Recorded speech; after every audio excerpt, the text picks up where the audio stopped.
Amém, queridos? Abra sua Bíblia na primeira carta de Pedro, capítulo 1, e nós vamos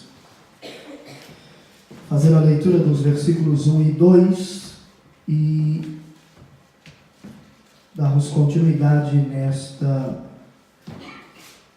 parte introdutória desta primeira carta. E hoje, para concluirmos esta introdução, nós vamos falar sobre as características especiais desta carta, bem? Pedro, apóstolo de Jesus Cristo, aos eleitos que são forasteiros da dispersão, no Ponto, Galácia, Capadócia, Ásia e Bitínia, eleitos segundo a presciência de Deus Pai, em santificação do Espírito, para a obediência e a aspersão do sangue de Jesus Cristo, graça e paz vos sejam multiplicadas. Amém? Podem sentar?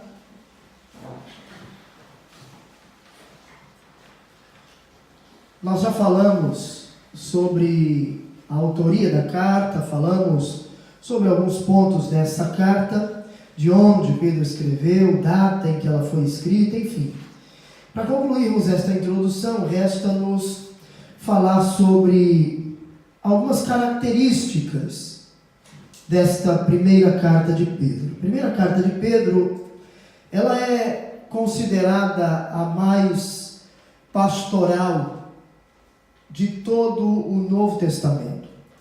E a nota dominante de toda esta carta é o alento que o apóstolo Pedro dá a seus leitores, àqueles que estavam recebendo esta carta, a que eles permanecessem firmes na fé, mesmo em meio às perseguições que a igreja estava sofrendo naqueles dias. A carta, ela tem o propósito de animar os fiéis a estarem firmes durante todo o sofrimento. E vou dizer a vocês que não foi pouco. Os sofrimentos que eles passaram ali não foram poucos os sofrimentos.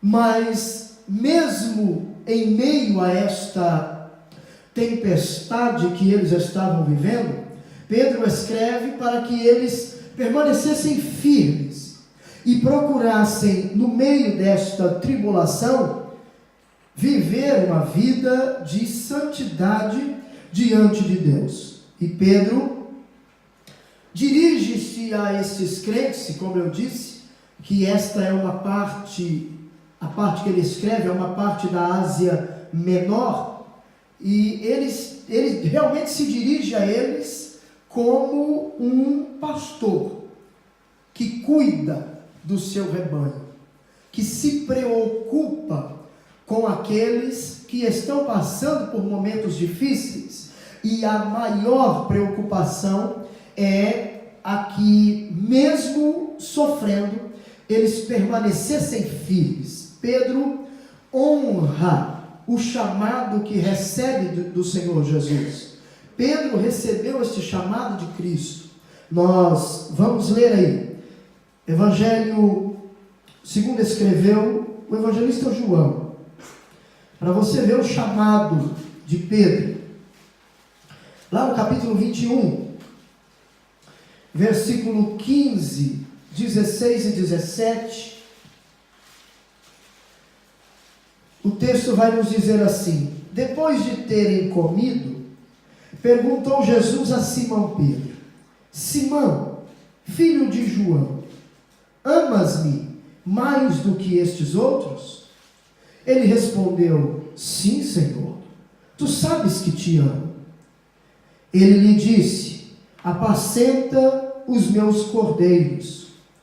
Tornou a perguntar-lhe pela segunda vez: Simão, filho de João, tu me amas? Ele lhe respondeu: sim, Senhor, tu sabes que te amo. Disse-lhe Jesus: pastoreia as minhas ovelhas. Pela terceira vez, Jesus lhe perguntou: Simão, filho de João, tu me amas? Pedro entristeceu-se, porque por ele lhe ter dito pela terceira vez: tu me amas? E respondeu-lhe: Senhor, tu sabes todas as coisas, tu sabes que eu te amo. Jesus lhe disse: apacenta as minhas ovelhas. Pedro recebe o chamado de Cristo antes de Jesus ser assunto aos céus. E agora, Pedro então demonstra que está exercendo este chamado ao escrever esta carta maravilhosa.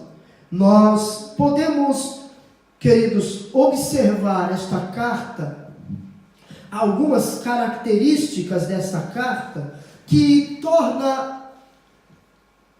faz esta missiva de Pedro ser tão especial. Ao analisar toda esta carta, nós encontramos 12 características e que nós vamos falar sobre elas. A primeira característica é que a carta, ela tem o melhor grego do Novo Testamento.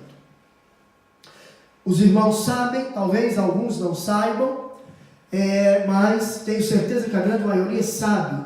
O Novo Testamento, ele foi escrito em grego, e o grego usado para escrever o Novo Testamento é o grego que chamamos de grego koiné, que é o grego popular, a linguagem falada no dia a dia.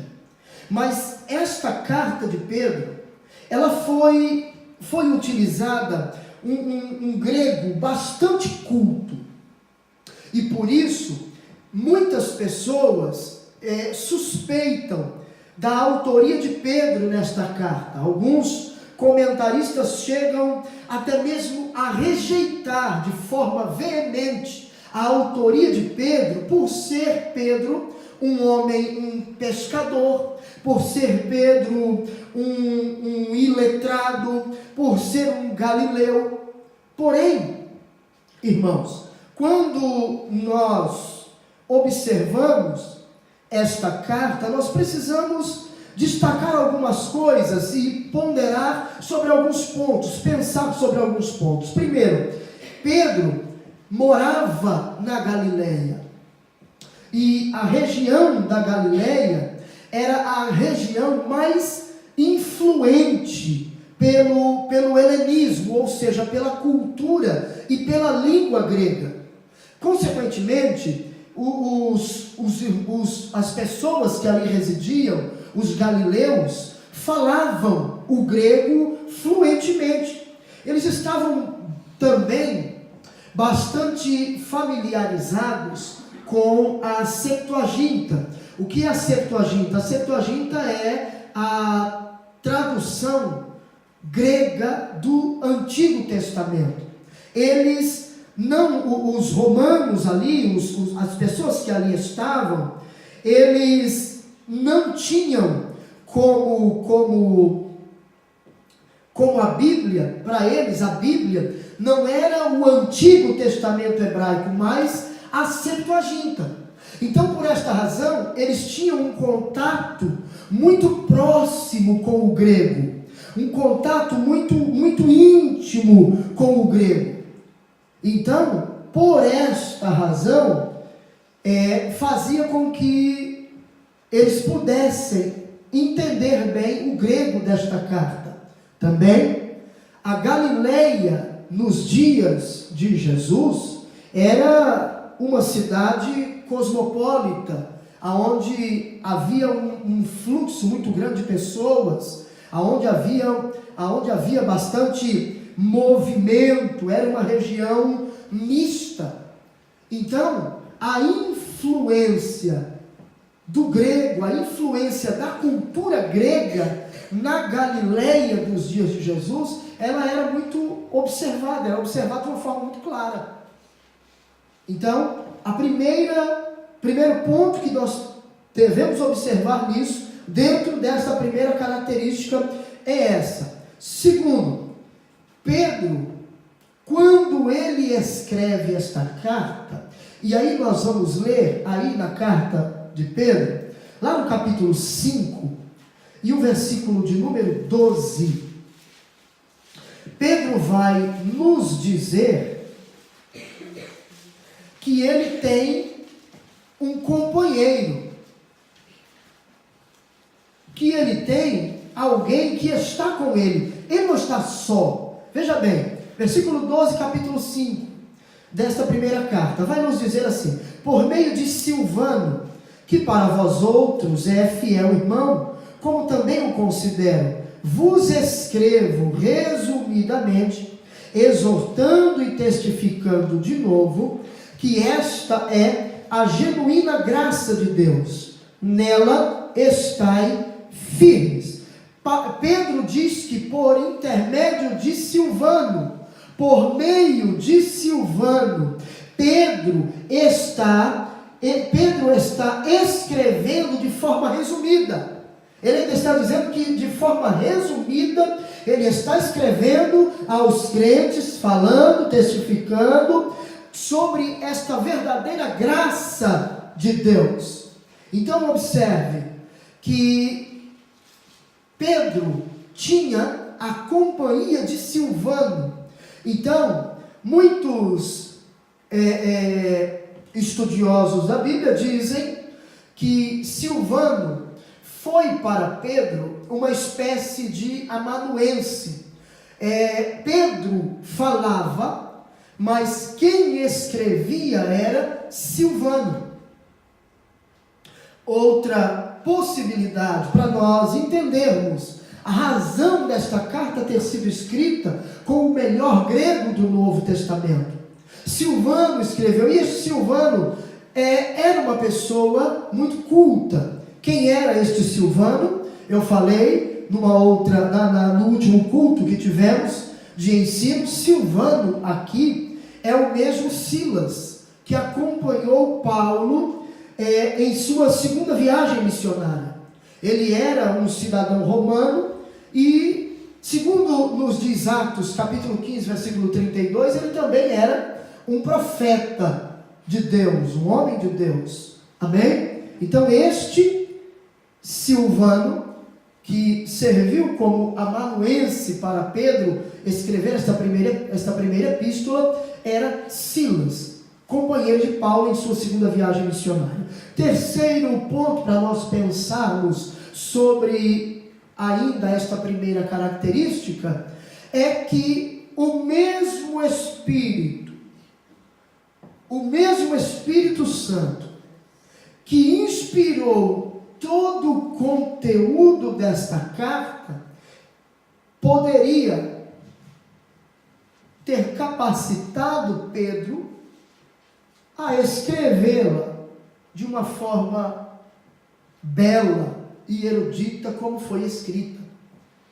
Amém? Então a primeira característica desta carta é que ela foi escrita com o melhor grego do Novo Testamento.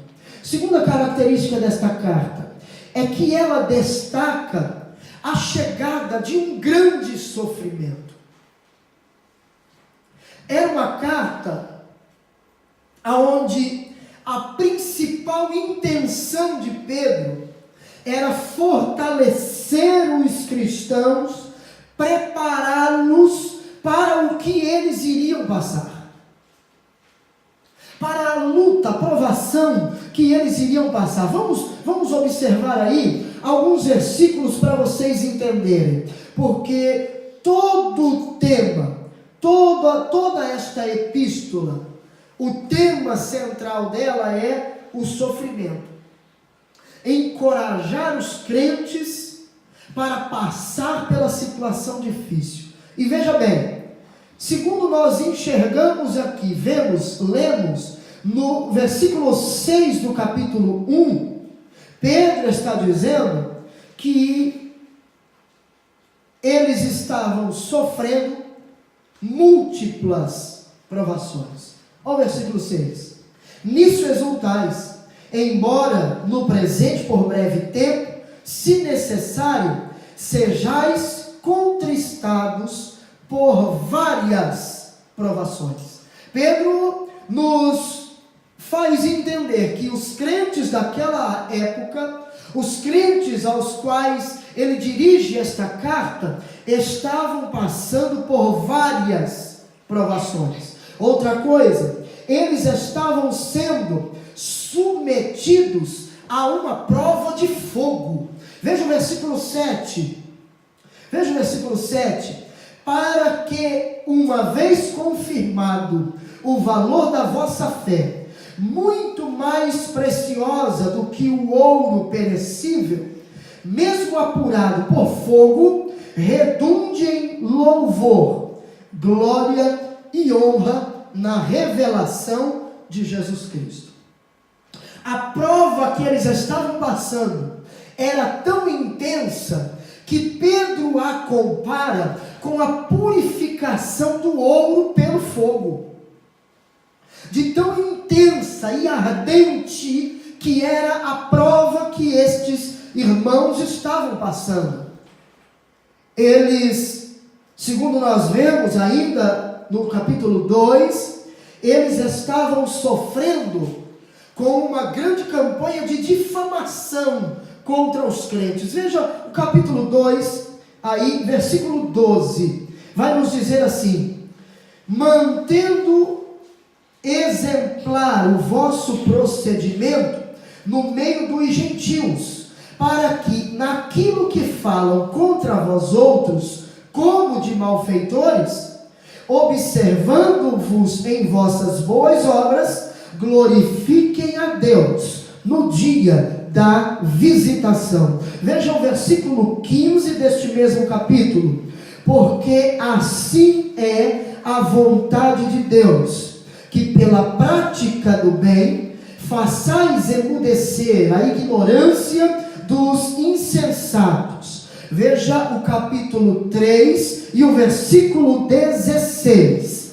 Veja só, vai nos dizer aí: fazendo-o todavia com mansidão e temor, com boa consciência, de modo que naquilo em que falam contra vós outros, fiquem envergonhados os que difamam o vosso bom procedimento em Cristo. Ainda, capítulo 4 e o versículo 4, nos diz assim: por isso, difamando-vos, estranham que não concorrais com eles ao mesmo excesso de devassidão. Os crentes estavam sofrendo calúnia, difamação, eles estavam sendo difamados, eles estavam sofrendo perseguições, mas com tudo isso, Pedro exorta-os a manterem-se firmes na fé, a manterem-se buscando a presença de Deus, fazendo-os entender que mesmo no meio desta provação ardente como fogo, Deus estava extraindo deles o melhor. O que? Uma vida santificada, uma vida de santidade, que assim como o fogo purifica o ouro, os crentes estavam sendo purificados por Deus por meio das adversidades. A luta que passamos, ela nos ensina, elas têm um propósito. Elas têm o propósito de nos aproximar de Deus. E à medida que nos aproximamos de Deus, aquilo que há em nós, toda aquela impureza que há em nós, vai sendo queimada pelo fogo do Espírito Santo de Deus. Aleluia. As perseguições aos crentes não cessavam. Eu acho interessante, hoje em nossos dias, esse evangelho promocional que é pregado por aí, dizendo que você aceita a Cristo como Salvador e as lutas acabam. Um novo convertido, se lê a primeira carta de Pedro, ele desvia. O propósito da carta é encorajar os crentes a manterem-se firmes na fé no meio das tribulações. Só que hoje o evangelho que se prega é de que não se passa luta. Que se você está passando luta é porque você está em pecado. Se luta é sinônimo de pecado, os crentes aqui estavam tudo desviados. Alguma coisa está errada. Não é verdade? Você não concorda comigo? Qual a finalidade de Pedro escrever uma carta a um povo, encorajando esse povo a se manter firme no meio da tempestade, no meio das provações, se quem passa por prova está em pecado? Não é verdade? Então esse evangelho que tem sido ensinado por aí, não é o evangelho de Cristo. Quem acredita que seja o evangelho de Cristo, eu respeito, mas eu leio pelo que a gente lê na Bíblia, pelo que a gente estuda da palavra de Deus, a gente não vê nenhuma aparência com o evangelho que Jesus ensinou. Passa longe, não é nem sombra do que Cristo ensinou. As lutas não diminuíram, elas aumentaram.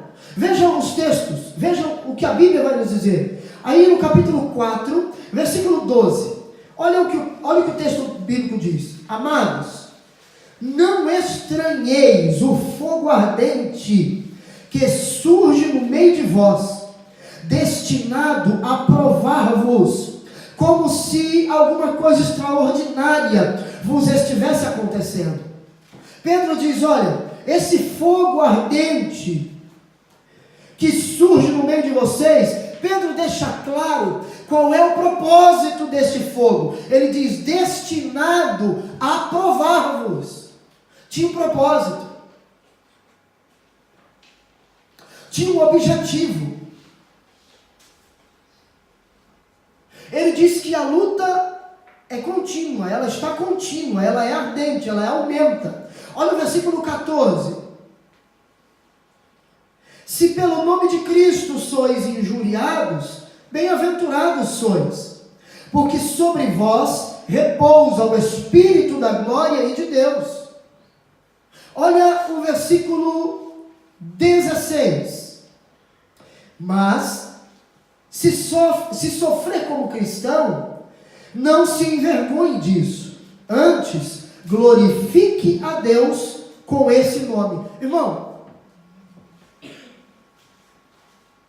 Pedro não está dizendo para o crente no meio da luta dar piti. Pedro não está dizendo para os crentes no meio da luta ficar com mimimi. Deus não me ama, Deus me abandonou. Não, ele está dizendo para se alegrar. Porque se o fogo ardente, se a provação às quais eles estavam sendo submetidos, elas estavam vindo por causa de uma vida íntegra, reta, santa, diante de Deus, eles então deveriam se alegrar. Aí Pedro dá um tapa com luva de pelica na face desses falsos mestres dos dias atuais. Porque enquanto estes falsos pregadores dos dias de hoje, esses falsos mestres dos dias de hoje, ensinam que quem está passando por luta é porque está em pecado, Pedro está dizendo que é justamente por ser fiel a Deus que nós passamos por lutas. Que a luta que glorifica o nome de Deus é aquela que nós passamos por sermos fiéis a Deus. Pedro cala a boca desta geração de falsos ensinadores. Então deixa eu dizer uma coisa para você: se você está buscando a presença de Deus, se você está rejeitando tudo aquilo que te afasta de Deus, se você está procurando andar em santidade diante de Deus, e isso estiver ocasionando em luta, em adversidade, em difamação e em perseguição para a sua vida, glorifique a Deus por isso. É sinal de que você está no caminho certo e que não deve sair dele. Agora, se você está passando por luta porque está em pecado, porque está fazendo coisa errada, porque a luta vem para quem faz coisa errada também. É consequência do erro. Aí você precisa colocar um ponto final nessa vida de pecado que você está vivendo e procurar viver uma vida correta. Mas vamos observar ainda, capítulo 5, versículo 9. Olha, 8 e 9. Veja bem, olha o que o texto diz. Sede sóbrios e vigilantes. O diabo, vosso adversário, anda em derredor, como leão que ruge, procurando alguém para devorar.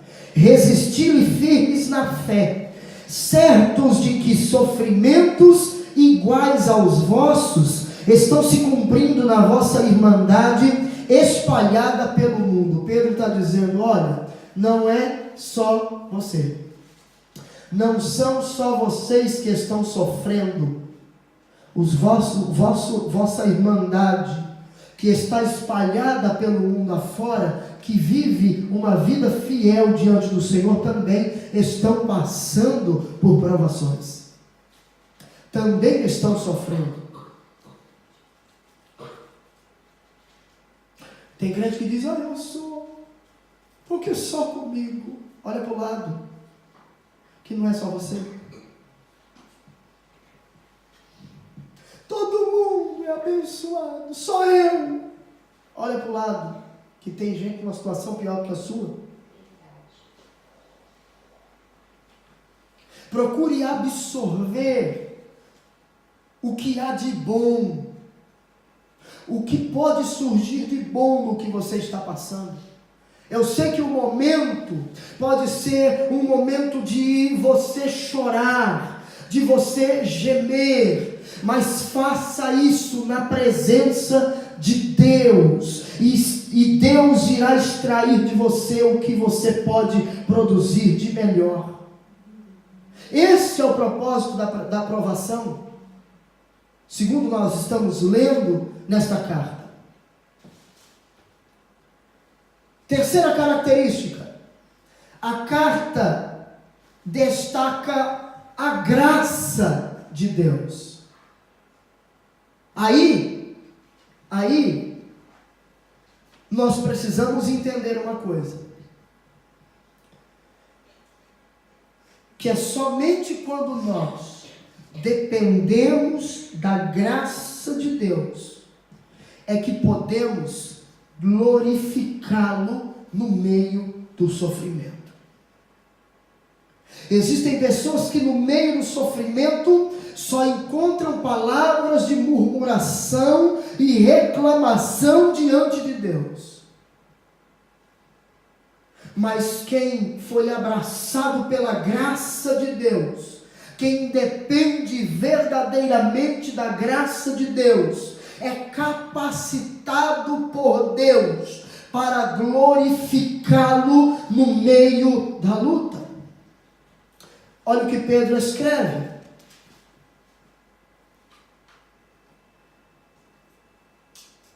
Já lemos esse versículo, vamos lê-lo de novo. Capítulo 5, versículo 12. Por meio de Silvano, que para vós outros é fiel irmão, como também o considero, vos escrevo resumidamente, exortando e testificando de novo, que esta é a genuína graça de Deus, a verdadeira graça de Deus, a pura graça de Deus. E Pedro diz: nela estai firmes.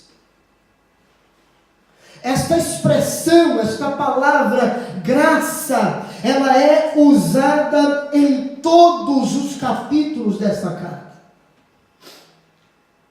Nós vemos a palavra graça no capítulo 1, no versículo 2, no versículo 10, no versículo 13, no capítulo 2, no versículo 19, no versículo 20, no capítulo 3, no versículo 7, no capítulo 4, no versículo 10, no capítulo 5, no versículo 5, no versículo 10 e no versículo de número 12.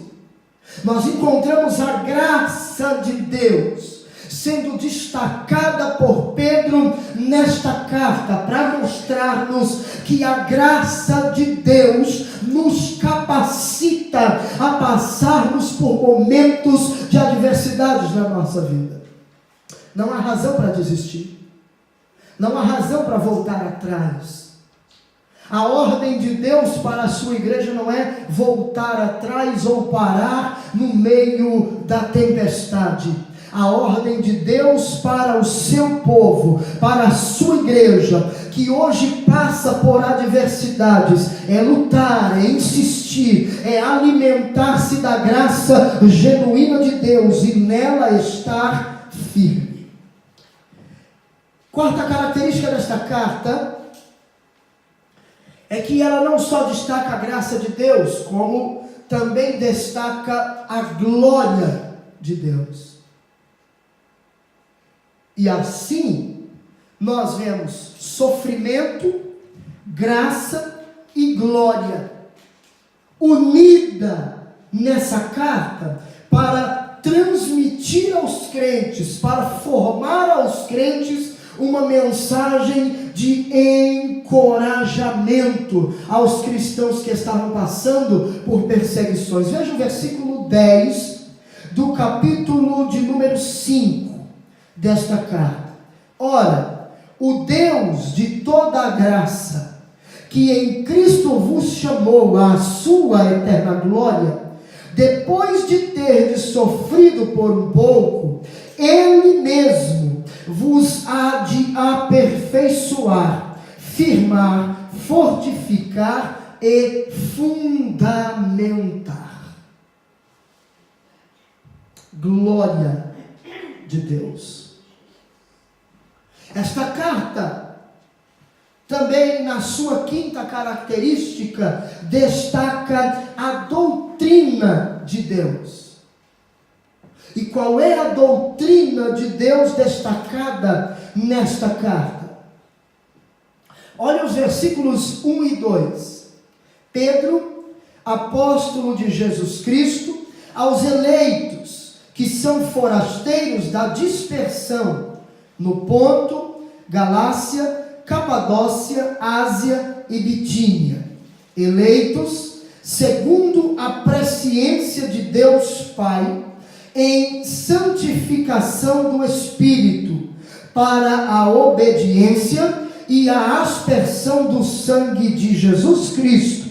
Graça e paz vos sejam multiplicadas. A doutrina de Deus, ela é central nessa epístola de Pedro. E o apóstolo Pedro, ele enfatiza logo no início de sua carta a doutrina de Deus triuno. Deus Pai, Deus Filho, Deus Espírito Santo. O Pai elegeu seu povo de acordo com sua presciência. Jesus Cristo verteu seu sangue por esse povo. E o Espírito Santo o santificou. Nós encontramos a doutrina da Trindade, a doutrina de um Deus trino, a Trindade divina.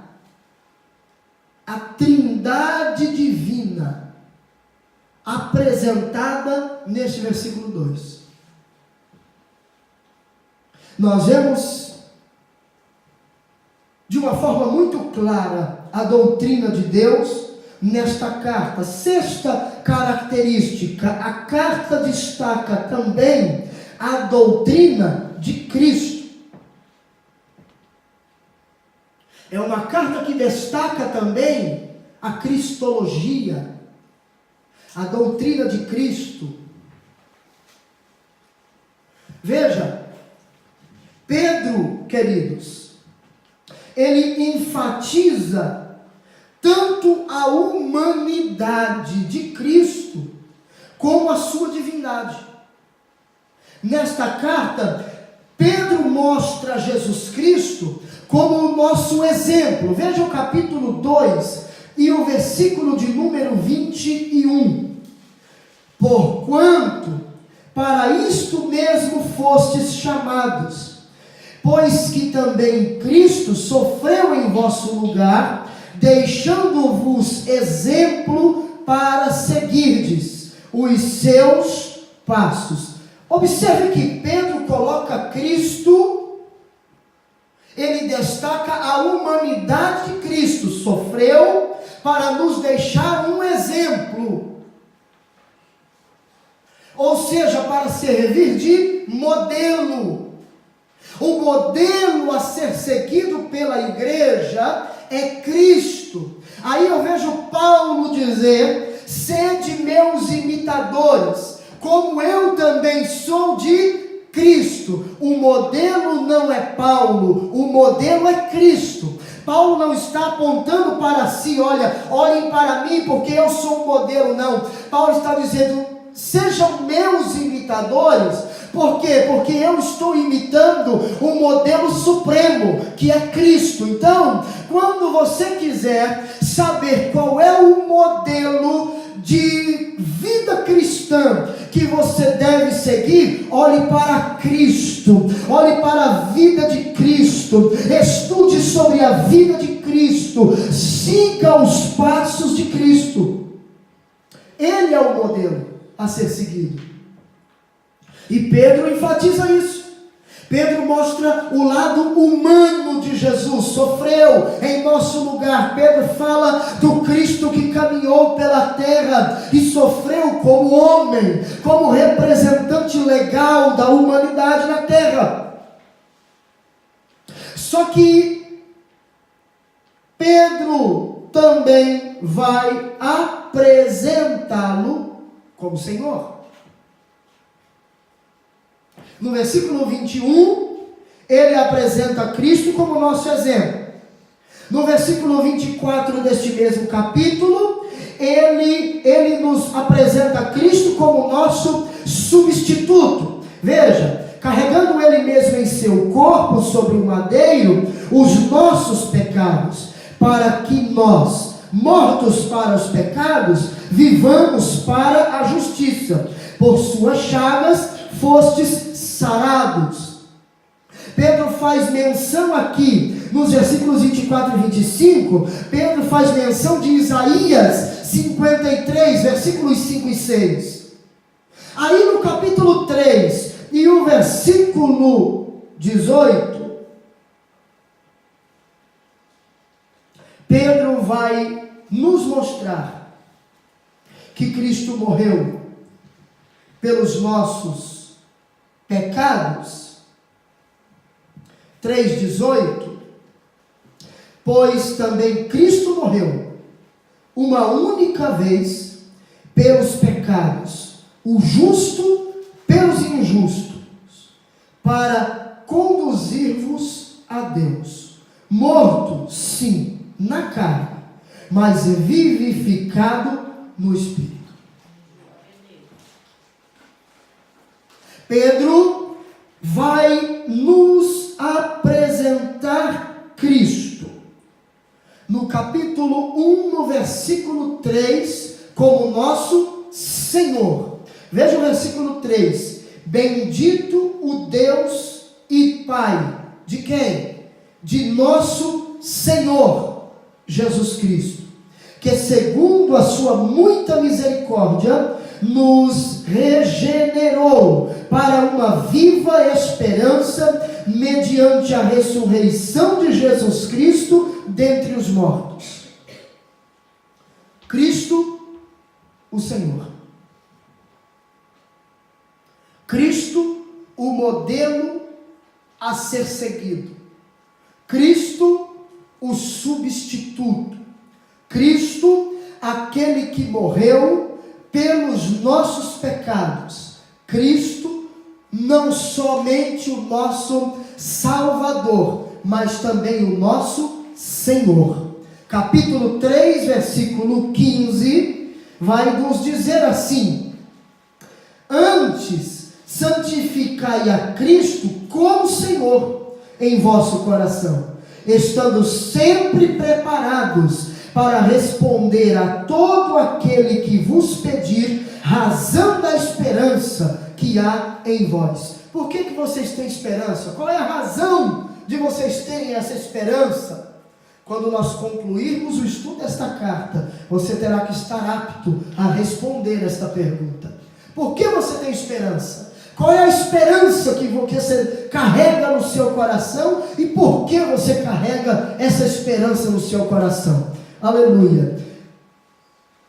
A carta não só destaca a doutrina de Deus e a doutrina de Cristo, como ela também destaca a doutrina do Espírito Santo. No capítulo 1, no versículo 2, ela mostra o Espírito que nos santifica, o Espírito santificando o povo de Deus. No capítulo 1, no versículo 12, ela mostra o Espírito Santo que nos orienta na pregação.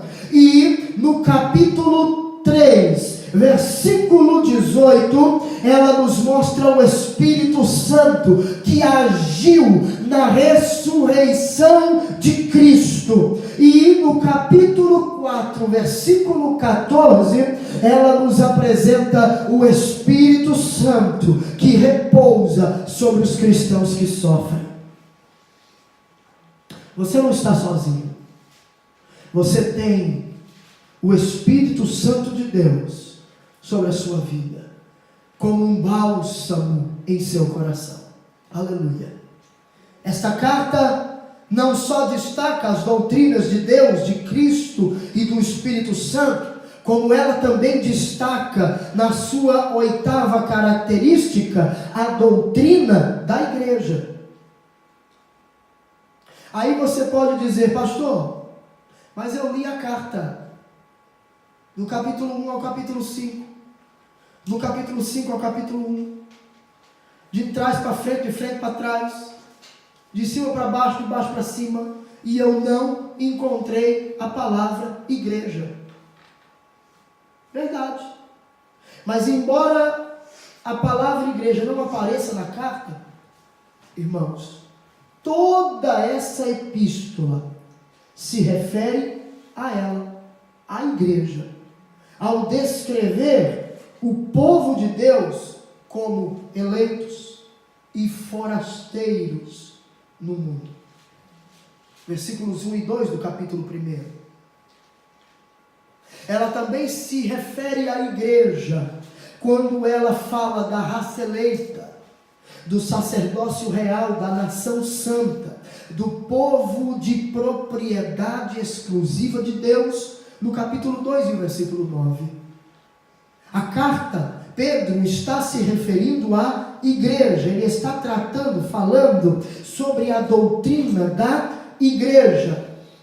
Nona característica desta carta é que ela destaca um chamado veemente à santidade em meio ao sofrimento. Em muitas ocasiões o sofrimento pode trazer endurecimento do nosso coração, decepção com a fé, porque as pessoas, quando vêm a Cristo, muitas delas vêm em busca de solução para os seus problemas. Aí até há um louvor que diz assim: pregadores de rosas, pregue os espinhos também, pregue que Deus é amor, Deus é amor, mas é justiça também, porque a fé sem as obras para Deus nenhum valor ela tem. se apresenta as rosas, as pétalas das rosas, mas toda flor traz consigo seus espinhos. E são nestes momentos de turbulência que nós exalamos o bom cheiro de Cristo. É verdadeiramente na prova, no fogo, no sofrimento que se conhece o verdadeiro cristão. Porque ser crente, quando tudo vai bem, irmão, é muito bom, é muito fácil você dizer que Deus cuida, você dizer que Deus abençoa, você dizer que Deus é Deus da providência, você dizer que Deus é Deus que está presente em todos os momentos. Quando tudo vai bem, é muito fácil. O negócio é você dizer tudo isso com esta mesma certeza, quando você não tem a certeza de que realmente é isso. É quando você está pregando, quando você está falando para alguém de um Deus que faz, mas ainda não fez na sua vida. Quando você está dizendo de um Deus que provê, quando você está, na verdade, de joelho dobrado, gemendo, chorando, clamando a providência de Deus, mas você tem a certeza de que Ele é Deus que cuida, de que Ele é Deus que provê, de que Ele é Deus que te sustenta. São nas aflições que conhecemos os verdadeiros cristãos, os verdadeiros seguidores de Cristo, os verdadeiros adoradores. Adorar com fartura é muito fácil. Eu quero ver você adorar numa situação como Jó. Eu quero ver você adorar numa situação como a de José. Quando você olha para um lado e para o outro e você não vê nada. Quando você, por ser fiel, está em um cárcere. Eu quero ver você ter a coragem que Paulo e Silas tiveram de cantar. Quando estão com os pés presos em troncos, com as costas dilaceradas pelos chicotes dos romanos, açoitados por fazerem o bem a alguém, por libertarem alguém de um espírito maligno, e você ser preso por pregar o Evangelho, por apresentar a graça de Deus, você ser preso sem causa, você sofrer sem razão, você ser difamado sem motivo, você ser apedrejado sem ter merecido as pedras que vêm sobre a sua vida. Aí eu quero ver você levantar a voz e cantar como Paulo e Silas cantaram. Aí eu quero ver você levantar a voz e adorar como Jó adorou. Eu quero ver você levantar a voz e adorar como José adorou. Eu quero ver o crente nesses momentos. É você dizer: Deus vai fazer. Não fez ainda, mas eu sei que Ele vai fazer. Se Ele ainda não fez, é porque o que Ele está preparando, aleluia, para a minha e para a sua vida, é muito maior do que eu e você estamos esperando. A certeza que temos que ter no coração não é a de que será que Deus vai fazer, não, é a de que Deus vai fazer. Açúcar manda labaxéia. Passe o tempo que passar, adore, louve, exalte, engrandeça. Deus não te abandonou, Ele está provando a sua fé. Aleluia. A 10ª característica desta carta, a carta destaca a salvação como o fundamento da nossa alegria. Os crentes que ali estavam recebendo esta carta não tinham uma pátria permanente. Versículo 1 vai mostrar que eles eram dispersos, peregrinos, forasteiros pelo mundo. Mas mesmo nessas fugas constantes, eles se alegravam na salvação do Senhor. O que dava razão para eles se alegrarem era o fato de terem certeza de sua salvação, de terem a convicção de que, sofrendo por sua fidelidade a Cristo, redundaria em salvação no dia do Senhor. Essa salvação foi planejada por Deus Pai. Essa salvação foi executada pelo Deus Filho. E ela foi aplicada pelo Deus Espírito Santo. Aleluia. 11ª característica. Esta carta destaca as mesmas ênfases dos sermões de Pedro em Atos dos Apóstolos. Nesta carta, assim como em Atos dos Apóstolos, Pedro fala do tempo do cumprimento, que o tempo do cumprimento havia amanhecido, que a idade messiânica havia começado. Deus estava cumprindo o que havia falado no passado pelos profetas. Deus estava cumprindo no presente na vida deles. Pedro estava falando nesta carta a mesma coisa que pregou em Atos dos Apóstolos, sobre esse novo tempo, que esse novo tempo tinha chegado. E por quê? Por causa da vida, morte e ressurreição de Jesus Cristo, em cumprimento das profecias do Antigo Testamento. E ela veio como um resultado definido do conselho da presciência de Deus. Pedro está falando sobre a virtude da ressurreição. Jesus foi exaltado à destra de Deus como o cabeça messiânico do novo Israel. Pedro está falando da mesma forma nesta carta como pregou em Atos dos Apóstolos.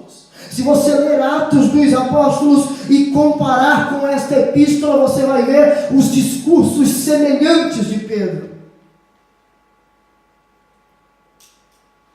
Esses acontecimentos messiânicos, eles alcançarão pleno cumprimento com a volta de Cristo em glória e com o juízo dos vivos e dos mortos.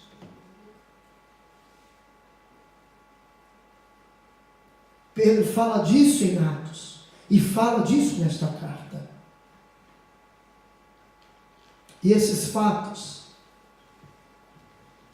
que Pedro fala, eles são a base de um apelo ao arrependimento e o oferecimento do perdão, do Espírito Santo e da promessa de vida eterna.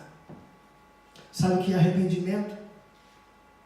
Arrependimento é deixar de fazer e fazer. Como é isso, pastor? Deixar de fazer e fazer. Arrependimento é deixar de fazer o que você fazia e fazer o que Cristo quer que você faça. É deixar de fazer o que você fazia enquanto não tinha Cristo e fazer agora o que você deve fazer na sua nova vida com Cristo. 12ª característica, e eu encerro esta introdução. E na próxima quarta-feira nós vamos começar falando sobre a salvação presente de Deus. Amém? A carta destaca a segunda vinda de Cristo, a consumação da nossa esperança. 12ª característica. A segunda vinda de Cristo, a consumação da nossa esperança. Veja alguns versículos para nós concluirmos. Capítulo 1, versículo 5.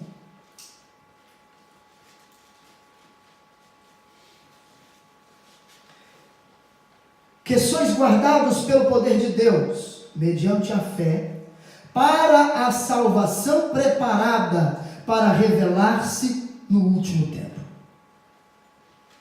Versículo 7. Para que, uma vez confirmado o valor da vossa fé, muito mais preciosa do que o ouro perecível, mesmo apurado por fogo, redunde em louvor, glória e honra na revelação de Jesus Cristo. Segunda vinda de Cristo. Versículo 13. Por isso, cingindo o vosso entendimento, sede sóbrios e esperai inteiramente na graça que vos está sendo trazida na revelação de Jesus Cristo. Capítulo 2, versículo 12. Mantendo exemplar o vosso procedimento no meio dos gentios, para que naquilo que falam contra vós outros, como de malfeitores, observando-vos em vossas boas obras, glorifiquem a Deus no dia da visitação. Capítulo 4, versículo 17. Porque a ocasião de começar o juízo pela casa de Deus é chegada. Ora, se primeiro vem por nós, qual será o fim daqueles que não obedecem ao Evangelho de Deus? Versículo 1 do capítulo 5. Rogo-vos, pois, aos presbíteros que há entre vós, eu, presbítero como eles, e testemunha dos sofrimentos de Cristo, e ainda coparticipante da glória que há de ser revelada. Versículo 4 deste mesmo capítulo, e a gente ora para encerrar. Ora, logo que o Supremo Pastor se manifestar, recebereis a imarcessível coroa da glória. Amém? Amém? Amém. Se você está passando por luta, fique firme, não desista. Se você está passando pelo vale de aflições, fique em paz. Há o bálsamo de Gileade sobre a sua vida. O Espírito Santo de Deus conforta o teu coração, te dá alento nestes momentos difíceis. Amém? Não desista de Cristo. Nos coloquemos de pé, por favor.